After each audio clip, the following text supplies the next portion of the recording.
as it followed them north through the most hostile environment on the planet. Barry Leese had served on 3 different submarines during his tenure in the Navy. He had long ago become accustomed to living in claustrophobic quarters beneath the waves. Not everyone could make it as a submariner. One had to be in tip-top mental and psychological shape, able to perform while knowing that drowning in darkness within a steel ship hundreds of fathoms below the surface was just an accident away. Barry had that fortitude, that mental toughness, proving it time and again during his 26 years of service.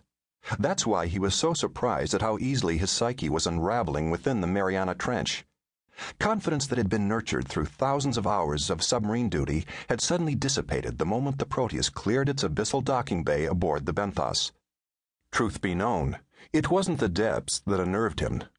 4 years earlier, through man's intervention, Carcharodon Megalodon, a prehistoric 60-foot species of great white shark, had risen from this very trench to wreak havoc.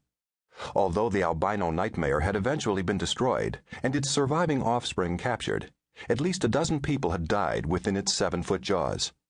Where there was one creature, there might be more. Despite all of geotech's precautions and technical innovations, the submersible pilot was still a bundle of nerves. Barry pulled back on the throttle controls, slowing the main propulsion engine.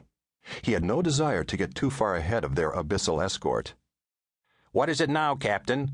Ellis asked. "Why are we slowing?" "Well, temperature's rising again. We must be approaching another series of hydrothermal vents. The last thing I want is to collide with one of those black smokers." The team leader squeezed his eyes shut in frustration. "God damn it!"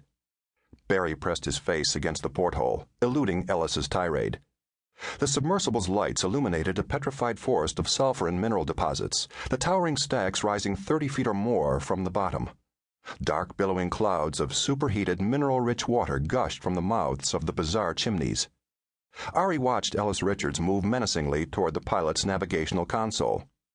"Captain, let's get something straight. I'm in charge of this mission, not you. My orders are for us to cover no less than 20 miles a day, something we'll never come close to at this snail's pace." "Well, better safe than sorry, Mr. Richards. I don't want to get too far ahead of the Benthos, at least not until I get a feel for this sub." "A feel for... I thought you were an experienced pilot." "I am," Barry said. "That's why I'm slowing down." Linda looked up from her porthole. "Exactly how far ahead of the Benthos are we, Captain?" "Just over 6 kilometers." 6 kilometers? That's all? Benedict Singer's going to flip." Ellis Richards looked like he was about to have an aneurysm. "Look, Captain, the Prometheus and Epimetheus are expected to arrive topside early next week. Neither submersible can even begin its work until we complete ours." "I know that." "Well, you should. GTI's paying you a king's ransom to pilot the Proteus. We can't keep waiting for the Benthos to play catch-up every time we go out. We'll add another 30 days or more to our timetable, which is completely unacceptable." "So is dying, Mr. Richards. My job is to keep us alive in this hellhole, not take chances so you can earn your bonus for coming in ahead of schedule." The team leader stared at him. "You're scared, aren't you, Captain?" "Ellis." "No, Linda, I'm right." Ari watched the dynamics unfold.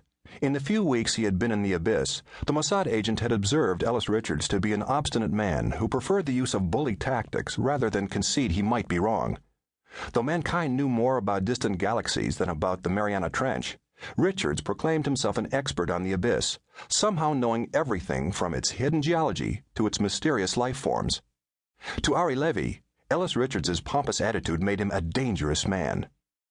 Captain Leese glared back at Ellis. "I have a healthy dose of fear inside me, if that's what you mean.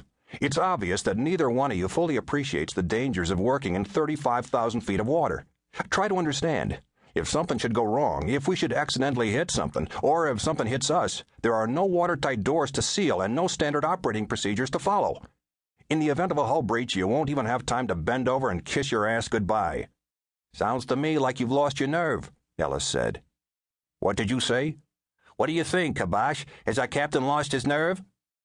"Considering that the surviving descendants of Carcharodon Megalodon are living somewhere within this gorge, I must respect the captain's opinion," Ari said. "At the same time, we have more than 60,000 square miles of seafloor to search. Our surface ship's towed sonar array was designed to alert us to any approaching life forms in plenty of time to retreat back to the safety of the Benthos." "Plenty of time?" Barry shook his head in amazement. "How the hell do we know the speed at which a life form might approach? Besides, the Goliath's in the midst of gale force seas. Topside interference is disrupting communication."